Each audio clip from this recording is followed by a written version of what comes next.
Mesa de análisis. Como es habitual a esta hora, vamos directo a nuestra mesa de análisis. Le doy la bienvenida a Arturo Huerta González, profesor de posgrado de la Facultad de Economía de la Universidad Nacional Autónoma de México. Gracias, Arturo, por estar con nosotros. Gracias a ti, Alberto. Saludos a Federico.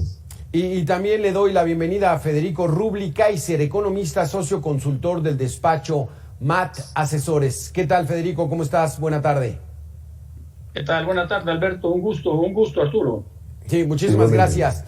Acaban de, ya cumplimos 2 semanas de que arrancó este plan antiinflacionario que presentó el gobierno para, dicen, no establecer control de precios, sino limitar su crecimiento en 24 productos de la canasta básica para que la gente no tenga problema para llevar alimento a sus mesas.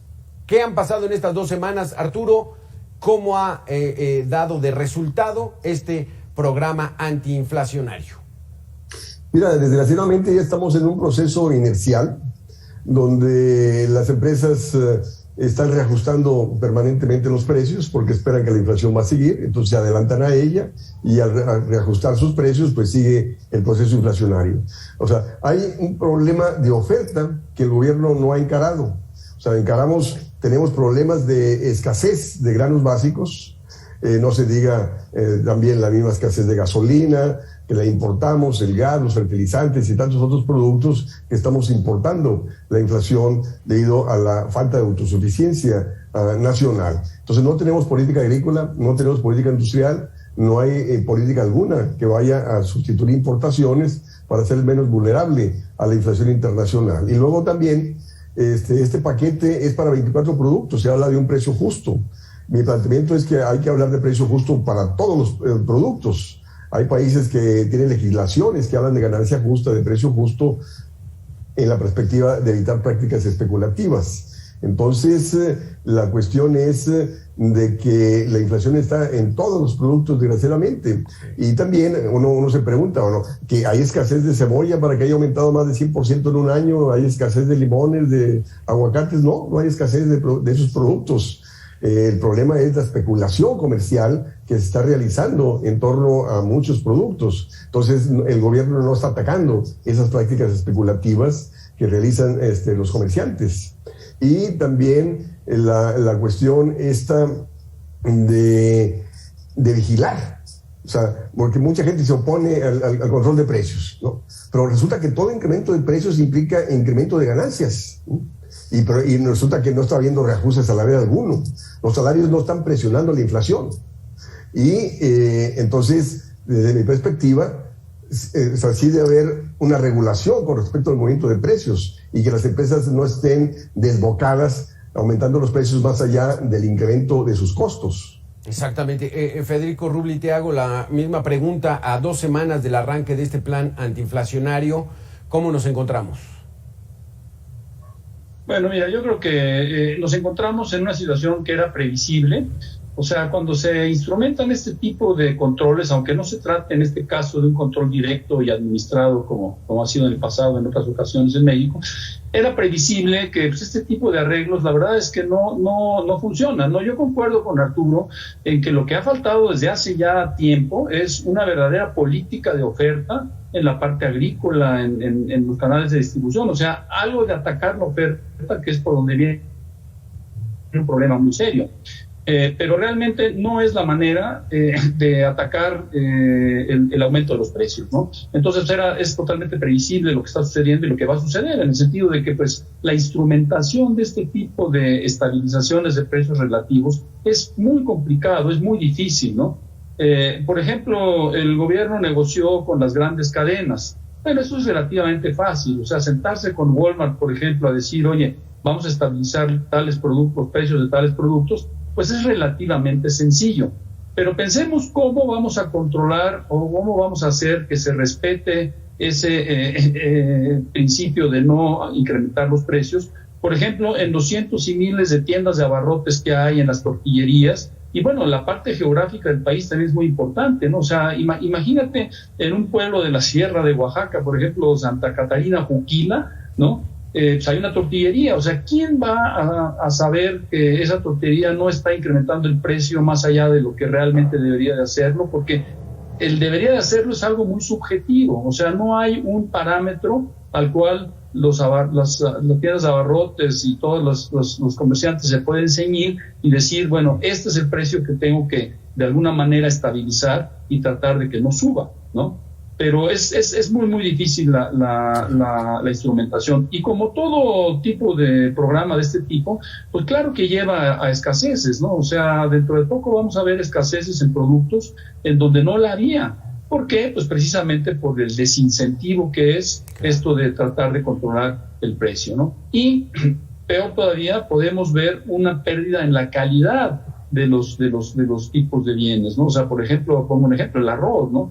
O sea, ellos dicen el arroz es lo que hay que mantener su precio para que no suba, ¿no? Sin embargo, hay muchísimas variedades de arroz. Entonces, el productor de arroz va a preferir producir el arroz que no está sujeto a este acuerdo, y entonces, pues obviamente, en ese reajuste de producción va a bajar la calidad del arroz blanco que sí está sujeto a la estabilización.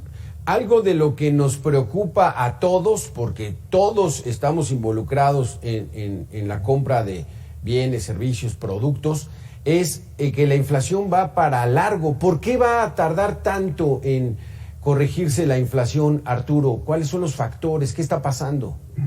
Mira, el problema es que las autoridades monetarias y hacendarias parten del hecho de que la inflación es por presiones de demanda. Entonces, de ahí que el Banco de México está aumentando la tasa de interés para disminuir la actividad económica, aumentar el desempleo, así disminuir salarios, disminuir el poder adquisitivo de la población, para disminuir demanda y disminuir las presiones sobre precios. Hacienda igual, sigue con la austeridad fiscal, por recortes presupuestales en la perspectiva de disminuir la demanda y las presiones de demanda sobre precios. Exacto. Pero las presiones sobre precios que estamos enfrentando son de oferta, de escasez de productos. Sí. Y el aumento de la tasa de interés que está realizando el Banco de México me restringe la inversión. Y al restringir la inversión, contrae la producción, sigue la escasez de productos, sigue las presiones sobre precios, sigue creciendo las importaciones, que están creciendo tremendamente, y a través de ellas estamos importando la inflación internacional. Entonces, no puede haber política agrícola en un contexto de aumento de tasa de interés y restricción del gasto público. Claro. La política, para que la inversión vaya al sector productivo, se requiere baja tasa de interés y se requiere política de subsidios, de incremento del gasto público para estimular la inversión en el sector productivo. Pero lo que están haciendo las autoridades monetarias y hacendarias es crear condiciones de rentabilidad en el sector financiero, alta tasa de interés, estabilidad de tipo de cambio, para que venga el capital y así tratar de evitar devaluación para seguir abaratando las importaciones. Y luego aparte le añaden la eliminación de aranceles a las importaciones de un montón de productos que terminan desplazando las importaciones a la producción nacional, y de ahí que seguiremos con escasez de productos, rezagos productivos que seguirán presionando sobre precios y sobre importaciones, y seguiremos importando la inflación internacional. Entonces, todas esas políticas nos conducen a un contexto de estancamiento de inflación. Déjame entender, Arturo, y si no me corrigen los dos, lo que está haciendo estas medidas es de que la demanda la están disminuyendo, porque hay mayor desempleo, las tasas de interés están muy caras, hay poca inversión, para tratar de controlar esta oferta que está cara en estos momentos. Lo que deberíamos hacer es incentivar la oferta, que haya mayor producción, que haya mejores productos, para que entonces esta demanda se equilibre. ¿Así es, Federico?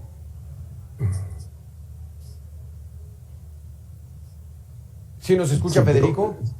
Se quedó fija su pantalla. Sí, se frició. Entonces, Arturo, así es, digamos, sí, de manera simple, me atreví a hacerlo así. Es un problema de oferta y demanda. Okay. Para que la inflación baje, la oferta tiene que estar por arriba de la demanda.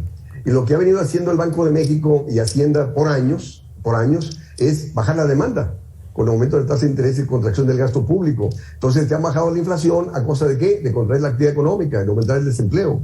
Entonces, y el problema es que esta disminución de la inversión te ha bajado la oferta también, y te origina escasez de productos que están presionando sobre precios.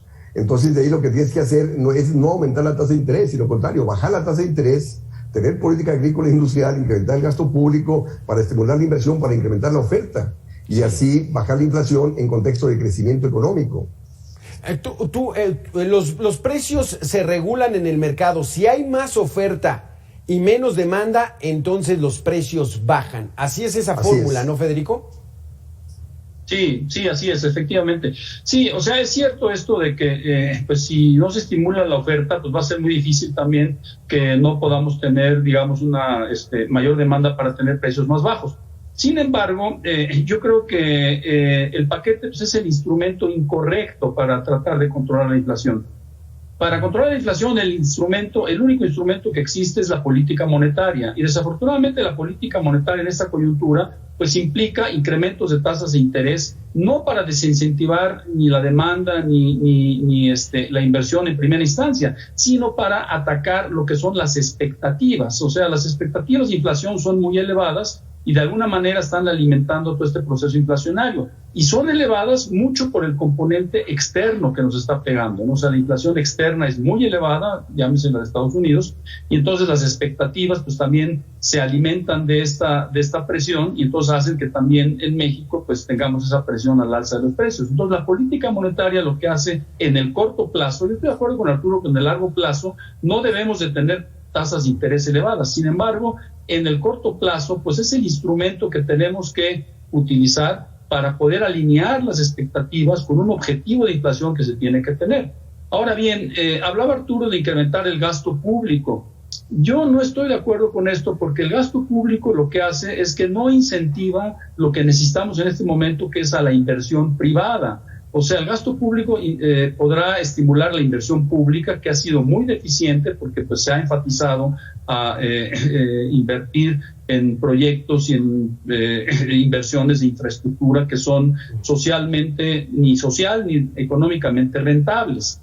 Entonces, incrementar el gasto público lo único que nos va a conducir es a un problema mayor de déficit, y ese problema de déficit, ese sí va a presionar la demanda agregada y va a incrementar los precios, ¿no?